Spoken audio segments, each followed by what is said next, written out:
오늘 우리에게 주시는 하나님의 말씀은 사무엘상 17장 41절에서 49절 말씀입니다. 블레셋 사람이 점점 행하여 다윗에게로 나아오는데 방패든 자가 앞섰더라. 그 블레셋 사람이 둘러보다가 다윗을 보고 업신여기니 이는 그가 젊고 붉고 용모가 아름다움이라. 블레셋 사람이 다윗에게 이르되 내가 나를 개로 여기고 막대기를 가지고 내게 나아왔느냐 하고 그 신들의 이름으로 다윗을 저주하고 또 이르되 내게로 오라. 내가 내 고기를 공중의 새들과 들짐승들에게 주리라. 다윗이 블레셋 사람에게 이르되 너는 칼과 창과 단창으로 내게 오거니와 나는 만군의 여호와의 이름 곧 내가 모욕하는 이스라엘 군대의 하나님의 이름으로 내게 가노라. 오늘 여호와께서 너를 내 손에 붙이시리니 내가 너를 쳐서 내 머리를 베고 블레셋 군대의 시체로 오늘날 공중의 새와 땅의 들짐승들에게 주어 온 땅으로 이스라엘의 하나님이 계신 줄 알게 하겠고 또 여호와의 구원하심이 칼과 창에 있지 아니함을 이 무리로 알게 하리라. 전쟁은 여호와께 속한 것인즉 그가 너희를 우리 손에 붙이시리라. 블레셋 사람이 일어나 다윗에게로 마주 가까이 올 때 다윗이 블레셋 사람에게로 마주 그 항우를 향하여 빨리 달리며 손을 주머니에 넣어 돌을 취하여 물매로 던져 블레셋 사람의 이마를 치매 돌이 그 이마에 박히니 땅에 엎드러지니라. 아멘.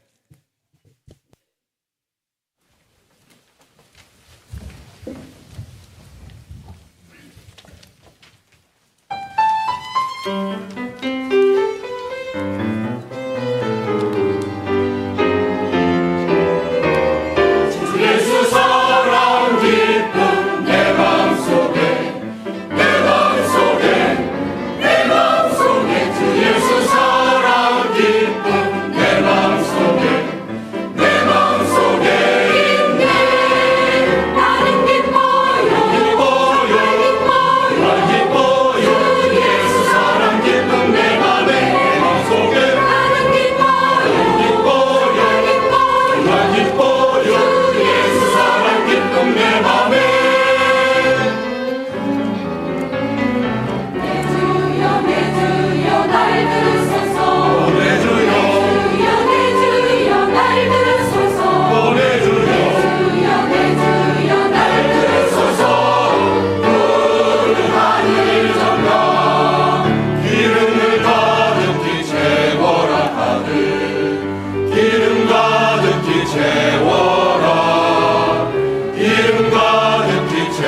오늘 아침에는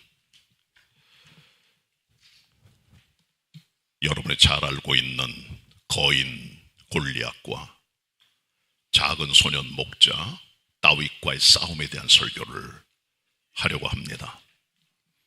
이 골리앗은 키가 3m가 넘는 큰 장신이었어요. 그 다윗은 10대 소년이고, 근데 다윗이 골리앗을 쓰러뜨립니다. 대승리를 거둔 거죠. 잘 알고 있지만 또 잘 모르는 스토리가 이 스토리입니다. 이 골리앗은 단순히 사람을 말하는 게 아니고 우리가 살아갈 때 넘지 못할 넘사벽, 우리가 이길 수 없는 거의 불가능한 어떤 우리 인생의 방해물들을 말합니다. 그 앞에 주눅들 수밖에 없는, 그 앞에 포기할 수밖에 없는 그런 큰 우리 삶의 적들, 우리 삶의 큰 장벽들, 담벼락들, 큰 산을 말하는 겁니다. 이 말씀 우리들로 하여금 주님께서 골리앗 같은 큰 앞에 산이 있다 할지라도 뚫고 지나가라, 그런 말씀으로 받으셔야 됩니다. 이 본문은 역사적 사실입니다. 이스라엘 백성들과 블레셋 사람들은 원래부터 원수지간이었어요. 블레셋 사람들은 가나안 땅에 살고 있던 원주 토착민들입니다. 이스라엘 백성은 하나님의 명령을 따라 가나안 땅에 들어간 약속의 백성들이었고요.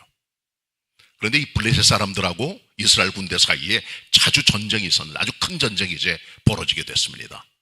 엘라 골짜기라고 하는 데서 전쟁이 벌어지게 됐는데, 엘라 골짜기는 예루살렘에서부터 서남쪽 18km 정도에 떨어져 있는 그런 골짜기입니다.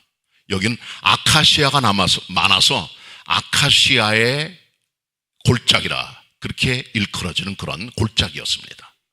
자, 그런데 이 골짜기 남쪽에는 블레셋 군대가 새카맣게 진을 치고 있고요, 골짜기 북쪽에는 하나님의 군대, 이스라엘 군대가 진을 치고 있고 이제 전쟁을 벌이게 되었습니다. 자, 그런데 난감한 게 있어요. 왜냐하면 블레셋 군대의 큰 챔피언, 싸움을 돋구는 군대 장사가 하나 있었어요. 그게 골리앗입니다. 이 사람은 보통 큰 사람이 아니에요. 성경을 보면 이 사람은 키가 6규빗 한 뼘이라 그랬습니다. 한 규빗은 보통 우리 사람의 이 팔목, 이 손가락 끝부터 팔꿈치까지의 길이를 따지는데 개인마다 좀 달라요. 개인마다 달라요. 이 차이가 있는 겁니다. 그러니까 어떤 사람은 이렇게 약간 팔이 짧은 사람은 45cm, 긴 사람은 50cm면 되겠죠. 만보기 가지고 여러분 걸어 다니실 때 숏다리들은 조금 많이 나와요, 이 걸음수가. 근데 롱다리는 좀 적게 나옵니다. 마찬가지로 개인차가 있기 때문에 이 규빗이란 것은 정확한 어떤 그 측정의 단위는 아닙니다. 일단 팔꿈치로부터 손가락 끝까지니까 크게 잡으면 50cm가 넘는 사람도 있는 거죠.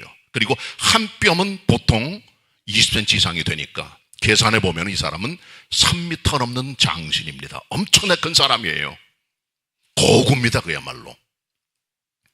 여러분 잘 아시는 농구 선수였고 지금 방송인인 서장훈의 키가 2m 8cm입니다. 보통 키가 아니잖아요. 그런데 우리나라 농구 선수 가운데 가장 키 큰 사람이 하승진이에요. 2m 21cm입니다. 그거보다 3cm가 작은 사람이 테크노 골리앗인 최홍만입니다. 씨름 선수였고 격투기 선수로 나갔죠. 이 테크노 골리앗은 골리앗인데 기술이 있다 그래가지고 최홍만을 그렇게 말해요. 최홍만은 키가 2m 18cm 정도가 됩니다. 굉장히 큰 장신들이죠.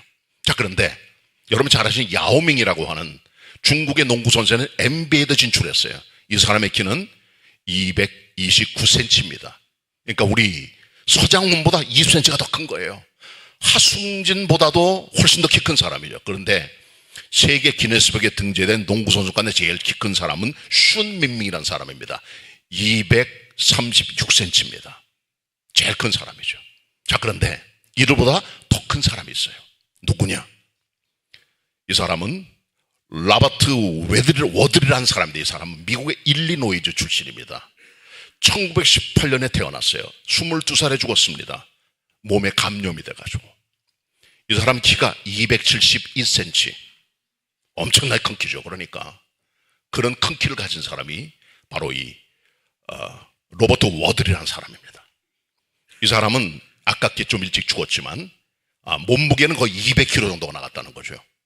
그리고 하도 키가 컸기 때문에 걸어다니기 힘들어서 다리에다가 보조다리를 쓰기도 했다, 그런 얘기가 전해지고 있습니다. 키 큰 사람이 많은데 그 사람보다 3cm 이상 큰 사람이 바로 골리앗이에요. 골리앗은 누구냐 그러면 DNA가 우리들하고 달라. 우리들하고 좀 다른 DNA를 갖고 있어요. 엄청난 큰 사람입니다. 키가. 그 등치도 크고요. 추정되기는 이 사람은 르바임 족속의 후예일 것이다, 그렇게 말해요. 르바임 족속이 누구냐? 르바임 족속들이, 이스라엘 백성들이 출애굽을 해서 광야 생활을 쭉 할 때 암몬 지역을 통과하게 돼요. 그 암몬 지역에 거주하고 있던 족속들인데 장대하고 어마어마하게 큰 키를 가지고 있는 그런 거인들입니다. 아마도 아낙 자손들과도 비슷한 DNA가 아닌가, 그렇게 생각을 합니다. 이게 골리앗입니다. 그리고 골리앗의 동생이 있어요. 동생 이름은 나흠이라는 사람인데 이 사람이 들고 있는 창은 배틀째와 같았자, 그런 사람인데 엘하난이라고 하는 다윗의 장수가 그를 죽였습니다. 자, 여기 본문에 나와 있는 이 골리앗이라는 사람은 키가 클 뿐 아니라, 등치가 클 뿐 아니라 이 사람은 중부장을 했습니다. 머리에는 노투구를 썼어요. 그리고 온몸은 갑옷으로 무장을 했습니다. 이 무장된 갑옷은 어린갑이라고 그래요. 어린갑. 어린갑은 물고기 비늘을 말해요. 화살이 날라오거나 창이 날라와도 물고기 비늘처럼 탄탄하게 갑옷을 입었기 때문에 다 튕겨져 나갑니다. 완벽한 자기 방어의 호신 장비인 거죠. 거기다가 다리에다가는 또 노수로 만든 견갑을 차가지고 다리도 다치지 못하게 만들었어요. 그리고 가슴에다가는 노수로 만든 단창을 들었습니다. 이 단창을 썼다는 것은 짧은 창이에요. 이것은 근접 전투에 사용되는 거기 때문에 이 사람 등치만 큰 게 아니라 기술적인 전쟁 기술자였다는 거죠. 거기다 이 사람이 들고 있는 이 창은 배틀째와 같은데 창의 창날의 무게가 7kg쯤 나갔다는 거죠. 창날에, 그러니까 7kg. 그리고 이 사람이 입고 있는 갑옷의 무게는 57kg 정도. 사람 몸무게 하나 정도가 되는 것을 갑옷을 입고 다닌 사람이 바로 이 사람이었다는 거죠. 이 사람은 어렸을 때부터 전쟁의 기술자입니다. 져본 적이 없는 사람이에요.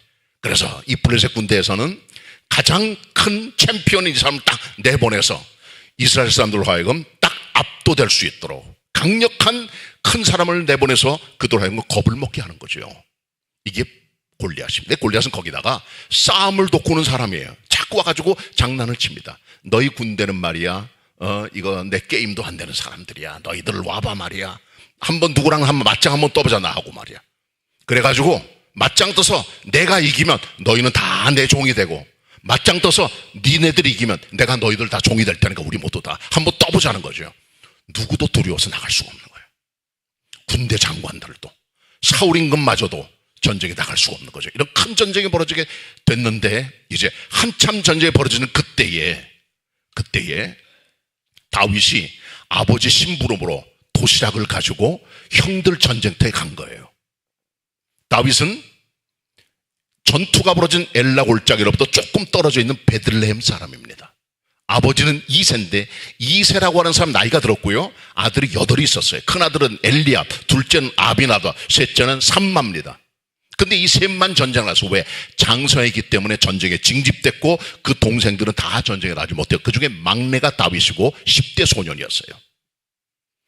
자, 그런데 아버지의 심부름을 위해서 이 다윗이 볶음곡식 한 에바, 그러니까 22kg 정도 되는 곡식을 가져간 겁니다. 그냥 가져가기 힘들었겠죠. 22kg면 여러분 보세요. 쌀 20kg만 해도 무겁잖아요. 그 정도 무게를 들고 가는 거예요. 10kg 이상을. 거기다가 형들 주라고 아버지가 떡 10덩어리, 또 춘부장님들이라고 지휘관 애들이라고 치즈 10덩어리를 준 거죠. 그걸 다 지고 가는 겁니다. 베들레헴부터 형들에게로 아버지의 명령을 따라 갔죠. 마침 갔는데 거기 골리앗이 나타난 거예요. 골리앗이 40일 동안 아침과 저녁에 몸을 나타내면서 이스라엘 백성들을 격동하고 싸움을 돋구는 거예요. 자꾸 약을 올리는 거예요. 그래서 이스라엘 백성 누구도 못 나갑니다. 왜? 너무나 무서운 군인이기 때문에. 그런 상태에 있는 걸 본 거죠. 근데 이 사람이 자꾸 하나님을 모욕하고 하나님의 백성을 모욕하니까 이 다윗이 그때 열을 받습니다. 그리고 용기를 냅니다. 내가 나가 싸우겠다고 말합니다. 그래서 이 다윗이 사울 왕한테 가가지고 내가 싸우겠다 그럽니다. 야, 넌 싸우지 못한다. 왜냐하면 너 봐라 말이야. 저기 있는 저 골리앗은 어렸을 때부터 용사고 너는 소년인데 넌 당할 수가 없어 그랬더니 다윗이 말합니다. 아닙니다. 제가 비록 소년이고 목자고 하지만은 저는 제 양떼를 잡으려고 달려오는 곰과 사자를 쳐서 제가 죽인 용사입니다. 블레셋 군대 저 장군도 짐승의 밥이 될 겁니다. 아마 하나님이 날 건져주실 겁니다. 그제서야 사울 임금도 그를 이제 만류하지 못하고 허락을 했죠. 가라, 하나님께서 너와 함께 하시길 바란다고 이제 그를 내보내게 된 거죠. 이게 전쟁의 상황입니다. 자, 그렇다면 다윗이 이 큰 군대 장관이었던 골리앗과 어떻게 전쟁을 벌이고 어떻게 나아갈까요? 거기서 우리 배울 게 있는 거예요. 자, 먼저 다윗을 보세요. 다윗은 먼저 당당합니다. 키는 작은 아이예요. 소년이에요. 나이도 적어요. 전쟁 경험도 별로 없어요. 죽인 거 해봐야 짐승들 죽인 거지. 사람과 싸워본 적이 없는 사람이에요. 자, 그런데 당당합니다. 조금 더 주눅들지 않아요. 블레셋 군대 장군이었던 골리앗이 와가지고 백성들을 모욕을 하고 하나님 군대를 모욕하고 하나님을 모욕합니다. 다윗이 그때 온몸에 거룩한 분노가 가득 찹니다. 아니, 저 할례 받지도 못한 이방인 블레셋 녀석이 말이지 하나님 군대를 모욕하다니 말이야. 막 분기탱천하죠. 이 분기는 인간적인 죄성의 분노가 아니라 거룩한 분노, 하나님의 분노, 영원한 영적인 분노였다는 거죠. 하나님의 영광을 위한 분노예요. 그랬대 형들이 옆에 있었어요. 그 옆에. 왜? 다윗이 도시락 가지고 갔거든요. 그리고 그 중에 형이었던 엘리야를 말합니다. 이 다윗 이놈아, 넌 양이나 지키지 여기 못하러 왔느냐 말이야. 전쟁 구경하러 왔냐? 전쟁은 구경하는 그런 구경터가 아니야. 그래, 너는 교만한 녀석이고 너는 완악한 사람이야. 그렇게 하지 말아라. 근데 다윗 형들에게 당당히 말합니다. 형들 그렇게 말하지 마세요. 나 할 말을 다 했을 뿐입니다. 제가 무슨 잘못했습니까? 라고 용기 있는 말 했을 때, 아, 사울 임금이 그를 부른 거예요. 불러가지고 너는 소년인데 말이야, 저 어렸을 때부터 용사했던 저 골리앗 어떻게 다 첩을 수냐 그랬더니 다윗이 말합니다. 나 할 수 있습니다. 곰과 사자들이 제가 기르고 있는 양떼를 잡으러 갈 때 제가 저들을 쳐 죽였습니다. 이 막대기를 가지고 그들의 수염을 잡고 다 찔러 죽였습니다. 제가 승리할 수 있습니다. 하나님께서 곰의 발톱과 사자의 발톱에서 나를 건져주었사오니 하나님께서 나를 건져주실 겁니다. 이 블레셋 사람의 손에서부터. 그리고 용기 있게 나가는 걸 보게 되는 거죠. 이게 당당한 사람이에요. 다윗은요. 키는 좀만 했지만 소년이었지만은 조금 더 주눅들지 않고 용맹과 당당함 가지고 나갔던 사람인 거죠. 믿는 사람도 당당해야 돼요.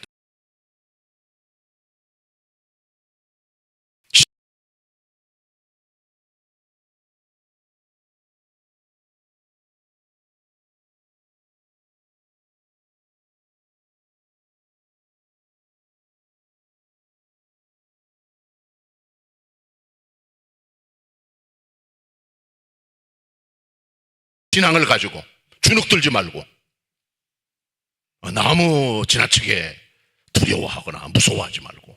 여호수아가 가나안 땅 들어갈 때 모세는 죽었고 가나안 땅 들어가는데 거기 뭐 무서운 아낙 자손들, 엄청난 군대들, 철병과 가진 군대가 다 이 가나안 땅 자리 잡고 있는데 전쟁에 나가야 될 때 두렵고 떨렸죠. 왜? 아, 모세하고 자기는 달라요. 자기는 그 종이잖아요. 그때 하나님 말씀하십니다. 여호수아야, 두려워하며 놀라지 마마. 마음을 강하게 하고 담대히 하라. 내가 어디로 간지 내가 너와 함께 하느니라. 3번 말씀하셨어요. 그 밑에 있는 장로들도 여호수아에게 말합니다. 당신은 걱정하지 마십시오. 하나님이 함께 하십니다. 우리가 돕겠습니다. 그렇게 용기를 내가지고 나가서 가나안 땅을 정복하는 역사를 만든 게 바로 여호수아죠. 그러니까 사람은 당당해야 돼요. 용기를 가지고 어떤 일이 있어도 승리할 수 있다는 믿음과 나가는 당당함이 하나님의 사람에게 필요한 사람을 여러분 꼭 하셔야 됩니다. 그런 당당함이 있어야 돼요. 다니엘이라고 있어요. 구약에 보면 다니엘의 세 친구 있습니다. 사드락, 메삭, 아벳느고. 어느 날 임금 느부갓네살 임금이 두라 평지에다가 큰 30m짜리 금신상을 만들어서 백성들이 그 앞에 절하게 만들고 우상 숭배를 만들라고 하도록 명령을 내린 거죠. 관현악단이, 오케스트라가 음악을 쫙 이제 연주할 때 그때 모든 만조백관들하고 그 다음에 바벨론 백성들 그 앞에 무릎 꿇고 절하고 우상 숭배하도록 했을 때 세 친구 하지 않았어요. 왕이 분노합니다. 아니 내 명령을 어기다니 금신상 앞에 절하라고 하냐거든. 저 세 녀석들이 절을 하지 않는구나. 그들을 데려와라. 너희들 왜 그랬냐? 우리 여호와 하나님 사신 하나님만 섬기는 사람입니다. 절할 수 없습니다. 너희를 그렇다면은 저 풀무에 집어넣겠다. 그래도 저희들은 절하지 않겠습니다. 하나님 건져주실 겁니다. 아니 건져주지 않아도 절대 절 안 합니다. 그리고 그들은 풀무에 들어가요. 7배나 뜨겁게 만든 풀무에 그러나 살아나오게 됩니다. 하나님의 기적적인 역사로. 당당해야 돼요. 믿음에 대해서 소신을 가져야 돼요. 하나님의 종들로서.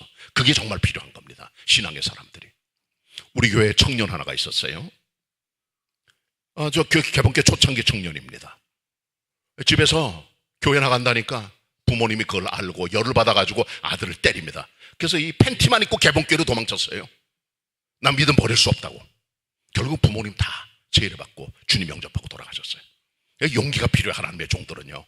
끝까지 핍박을 받아도 이기겠다는 그런 용기, 다니엘의 새충 같은 용기가 필요하다는 거죠. 당당해야 됩니다. 요셉이 17살에 형들에게 미움받아 은수무게에 애굽 땅에 팔려갑니다. 보디발의 집에 들어가 종살이합니다. 너무 일을 잘하니까 그에게 가정총무를 맡겨주죠. 자, 그런데 보디발의 아내가 그를 유혹을 합니다. 함께 잠자리 같이 하자고. 그때 하나님의 사람 욥은 젊은 아이예요. 피가 끓는 아이인데 딱 잘라버립니다. 난 이런 죄를 범할 수 없습니다. 그것 때문에 오해로 깜빵에 들어가게 되죠. 하나님의 다 그런 가운데 역사에 있어서 그걸 국무총리로 만드는 역사를 보게 됩니다. 하나님의 종들은 당당해야 돼요. 여러분, 예수님 보세요. 예수님 12살 때 6월절 지키려고 부모님 예수님을 데리고 예루살렘 들어가셨습니다. 6월절을 다 지키고 가족들이 돌아오는데 예수님 동생이 많이 있었어요. 예수님이 맏아들 아닙니까? 오다 보니까 하루쯤 왔는데 예수님이 없는 거예요. 큰일 났습니다. 예수님 찾으러 거꾸로 하루길 온 길을 거꾸로 돌아가요. 예루살렘으로. 아무리 찾아도 없는데 보니까 성전에 계셨던 거죠. 거기는 랍비들과 함께 하나님 말씀을 듣고 또 말하면서 하면서 토의하고 있었다는 거죠. 그 지혜의 사람들이 깜짝 놀랐다는 거죠. 이 하나님의 사람들은 예수님처럼 당당해야 돼요. 말하는 거, 지혜, 모든 일에 부족함이 없도록 당당한 믿음을 가져나가는 그런 자세가 필요한 겁니다. 사도 바울을 보세요. 사도 바울은 장애가 있었어요. 앞을 잘 보지 못했습니다. 시력이 안 좋았어요. 거기다가 간질, 뇌전증이 있었습니다. 머리도 벗어졌습니다. 귀도 쬐만합니다. 못생겼어요. 그렇지만 그는 말합니다. 나는 하나님의 종, 그리스도의 사도, 복음 전도자로 부림받았다. 나는 확신 가지고 역사를 만들었던 성경은 최고의 전도자로 부림을 받게 된 것이죠. 하나님의 사람들은 다윗처럼 당당해야 됩니다. 주눅 들면 안 돼요. 그런 믿음과 용기를 가지고 앞으로 간 자세가 정말 필요한 겁니다. 자, 두 번째 다윗의 모습. 다윗은 물맷돌의 장인이었다. 물맷돌의 장인. 물맷돌은 영어로 슬링이라고 합니다. 슬링. 우리 보통 새총 쏘자. 새총. 조그말 때 줘도 새총 장난 많이 쳤는데 이 참새라든가 꽁 같은 거 잡으려면은 이게 잡기가 쉽지 않아 가지고 새총 가지고 장난을 쳤는데, 새총은 나무 조각을 Y자로 생긴 그 나무 조각을 딱 잘라 가지고 거기다가 고무줄을 매달아서 끝에다가 이렇게 가죽 같은 걸로 해가지고 거기다 돌을 집어넣어서 쏘면 날아가는데 한 마리도 못 잡았어요. 야, 그거 쉽지 않더라고요, 보니까. 근데 한번 제가 생활의 달인에 보니까 새총 명수가 나왔어요. 새총의 달인. 큼지막한 Y자로 생긴 그 나무 조각을 잘라다가 나름대로 고무줄을 만들어서 치는데 뭐 10cm, 10m, 20m 날아가는데 병도 깨뜨리고 다 깨뜨립니다. 거의 백발백중이에요. 야, 대단한 사람입니다. 그게 훈련의 결과입니다. 다윗은 어떤 사람입니까? 물맷돌꾼이에요. 이 물맷돌을 뭐 하는 거냐? 물맷돌은요, 일단 가죽 조각을 잘라가지고 이제 길 따라 마름모꼴로 만들어요. 그다음 끝에다가 줄을 답니다. 그리고 그 가운데다가는 돌을 집어넣어요. 나중에는 점토 아니면 납을 집어넣었다 그래요. 그걸 딱 집어넣어가지고 그 납의 그 돌의 크기는 일반적으로 6에서 7cm 정도가 됩니다. 그걸 딱 들고 이제 양쪽에 있는 줄을 이제 들고 합해가지고 가운데 있는 돌을 가지고 이제 빙글빙글 돌려요. 빙빙 돌리다가 줄 하나를 놓으면은 한쪽에 풀어지면 그 돌이 딱 날아가는 겁니다. 거의 백발백중이죠, 뭐. 사사기에 보면은 베냐민 지파 사람 가운데 물맷돌꾼의 달인이 700명 있었다는 거죠. 거의 뭐 틀림없는 사람들. 다윗도 그런 훈련을 받았다는 거죠. 고대에 보면은 물맷돌 했던 사람들이 꽤 많이 나옵니다. 팔레스타인이라든가 에집트라든가 시리아라든가 아니면 로마 사람들도 이 같은 물맷돌의 달인들이 많이 있었다는 것을 보여줍니다. 이것 말고 투석병이라고 있었어요. 로마 시대 투석병. 돌을 던져 남들을 던져서 깨뜨리는 거죠. 아주 원거리는 불가능하지만 근거리에서는 굉장히 유효한 거죠. 그래서 바레아레스라고 하는 용병들, 로마 사람들이 채용했던 용병들은 이 투석의 명수가 돼가지고 한 번 던지면 거의 정확하게 맞추고요. 그래서 이들이 빵을 목표로 해서 던져서 맞추지 못하면 저녁을 굶게 했다는 거죠. 이게 투석이라든가 아니면 물맷돌은 고대의 특수전 용사들입니다. 이 물맷돌을 가진 사람이 다윗이었다는 거죠.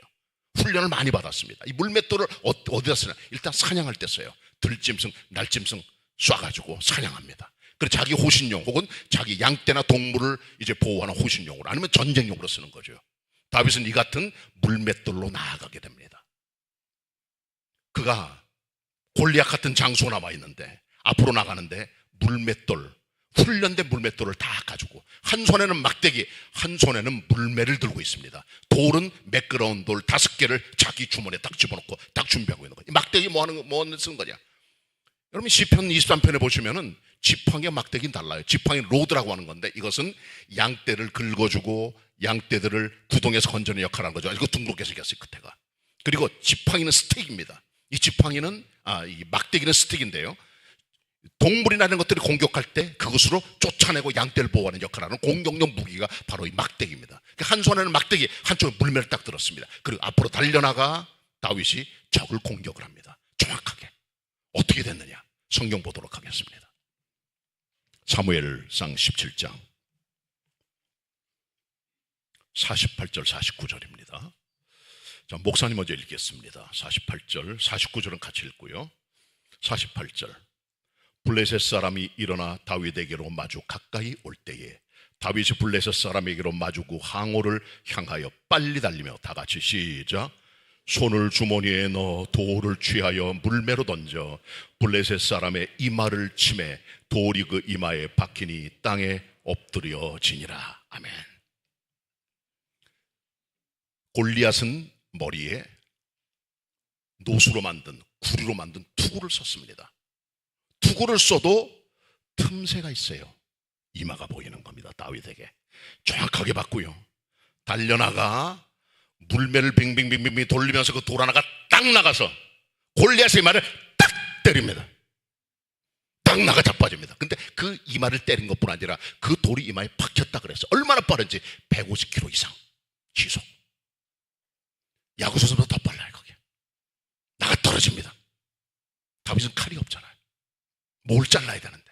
그래가지고 쓸어 넘어진 이 골리앗한테 가가지고 그가 갖고 있는 칼을 빼서 목을 잘라 대승리를 거두게 되는 것을 성경이 보여주고 있다는 거죠. 훈련입니다.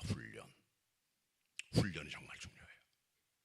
그냥 되는 게 아닙니다. 다윗 같은 어떤 명사수가 되려면 훈련이 필요해요. 피아노 하나 치는 거, 작곡하는 거, 노래하는 거, 그림 그리는 거, 공예하는 거, 기계 만지는 거, 남들 앞에 얘기하는 거, 관계를 맺어가는 거, 국가를 통치하는 거, 사람들을 다스리는 거, 농사 짓는 거, 동물 만지는 거, 식물 만지는 거, 그냥 되는 거 다 훈련이 필요한 거예요. 전부 다. 그래서 그 분야 최고의 전문가가 되는 거죠. 전문가 그냥 되는 게 아닙니다. 훈련이 정말 필요해요. 여러분 잘 아시는 강수지, 이 발레리나, 세계적인 발레리나죠. 이 발레리나, 이 강수지의 발은 흉측한 괴물 같아요. 토수주 신고 무대를 방방 날아다니는데 그 토수주에다가 발을 구겨 넣으니까 수십 년 하다 보니까 발이 완전히 괴물이 돼버린 거죠. 그런 훈련을 거쳐 최고가 되는 겁니다. 김연아 피겨의 여왕 그냥 된 게 아니에요. 한 번 점프를 성공하기 위해서 1000번 넘어져 엉덩방아를 찌면서 온몸이 상투수해가 됐다는 거죠. 그렇게 최고가 되는 거예요. 바이올리니스트 박지혜라고 있습니다. 우리 교회도 좀 나왔던 자매님의 어머니랑 같이 등록은 안 했지만은 이 자매님은 독일에 일찍 가가지고 14살에 최연소로 독일에 있는 대학에 들어갔어요. 바이올린 전공입니다. 실력을 발휘합니다. 미국 가서 공부하고 다시 독일 가서 공부를 하고 세계적인 바이올리니스트가 됐어요. 이 사람이 너 바이올린을 잘 치니까 음악재단에서 과르넬리라고 하는 악기를 대여를 했어요. 이 과르넬리는 스트라디바리우스와 함께 세계 2대 악기 명장의 손에서 만들어진 악기입니다. 스트라디바리우스 유명하지만 과르넬리도 유명해요. 이 과르넬리는 이태리의 악기 만드는 거장인데 바이올리니스트 박지혜에게 과르넬리 하나를 12년 동안 대여를 했어요. 무상 대여를 했어요. 그냥 쓰라고 네가. 이 악기는 네 손에 들어가야 연주가 될 수 있으니까. 근데 그게 얼마짜리냐? 1735년산 과르넬리예요. 185억짜리입니다. 나중에 너무 잘하니까 평생 죽을 때까지 네가 써라 하고 그런 소리 난다. 저는 그 정도 그냥 알고 있었거든요. 근데 한번 제가 유튜브를 봤는데 이 자매님 왼손을 봤어. 오른손으로 활을 타잖아요. 왼손으로 이 만지고 현을 만지고 하잖아요. 근데 손이 이게 완전 괴물이에요. 손가락도 없어요. 시커매요. 그냥 수십 년 동안 연습하고 해서 제가 최고가 되는 겁니다. 절대 그냥 되는 게 아니에요. 그걸 아셔야 됩니다. 공짜 되는 게 아무것도 없습니다. 사람 심는 대로 거두는 거예요. 다윗도 그냥 된 게 아닙니다. 피난 훈련, 손에 굳은 살이 베길 때까지 던지고 하는 훈련을 여러 차례 할 뿐 아니라 곰과 사자를 잡으면서 승리했던 경험들을 가지고 골리앗 때는 된 겁니다. 연세 드신 분도 마찬가지. 연세 드신 분들도 나 이제 끝났구나. 오페라의 황제 베르디, 그가 만든 오페라 가운데 가장 위대한 오페라들은 70이 넘어서 작곡한 거예요. 그걸 아셔야 됩니다. 불란서의 위대한 문학가 빅토르 위고, 레미제라블 소설이지요. 뮤지컬도 영어도 나왔습니다. 80세 넘어서 작곡을 했어요. 그분이요. 그 위대한 자, 그 소설을 만들었어요. 영국에 가면은 위대한 조형물이 몇 개가 있습니다.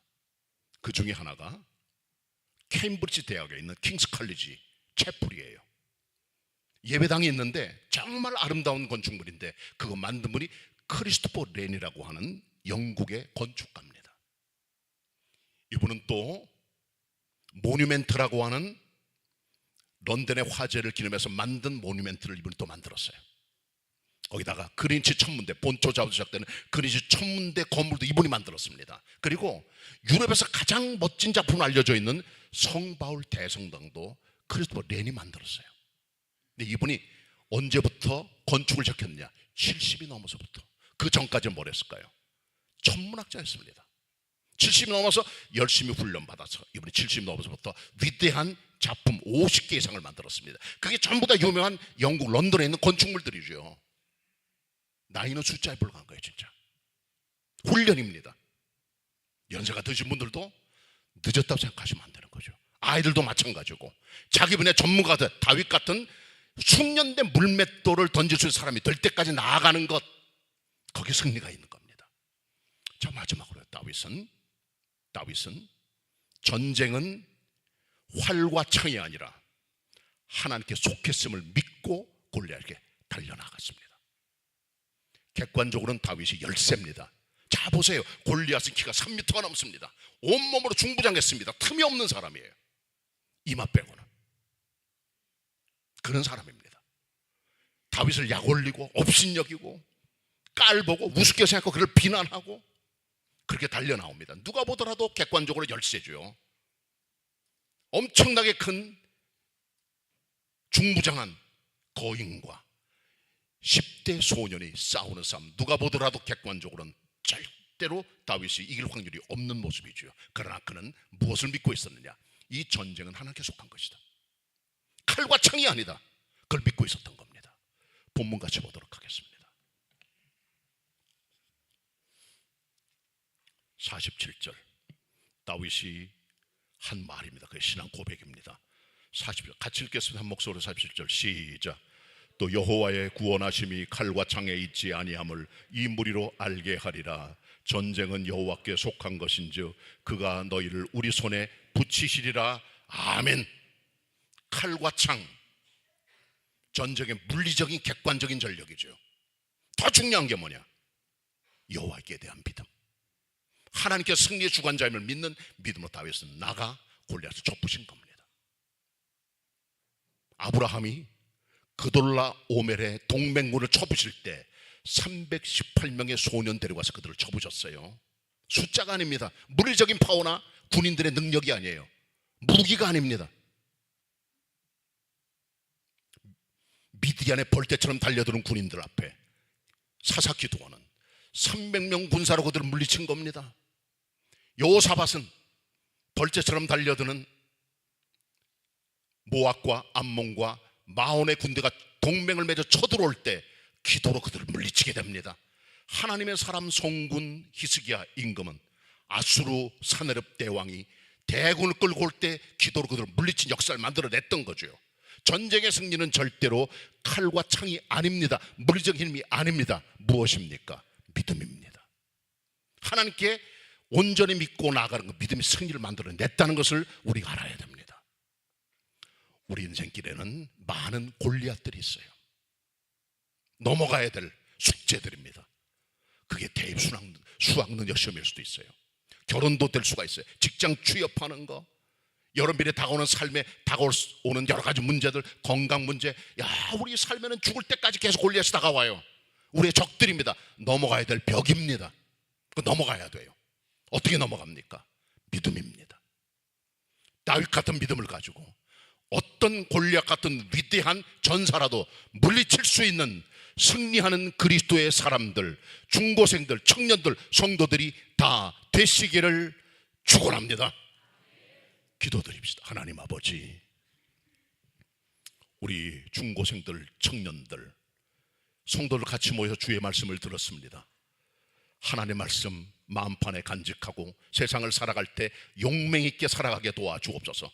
다윗 같은 돌팔매질의 용사가 되는 것처럼 숙련된 삶의 전문가로 살아가게 하옵소서. 뿐만 아니라 믿음으로 승리할 수 있도록 이들과 함께 해주시고 어떤 골리앗도 당당히 넘겨 쓰러뜨릴 수 있는 용기를 가지고 나가는 승리하는 종들 다 될 수 있도록 우리 성도들과 함께하여 주시옵소서. 예수 그리스도의 이름으로 기도드립니다. 아멘. 은혜 받은 말씀 생각하시면서 찬송가 305장 부르시겠습니다.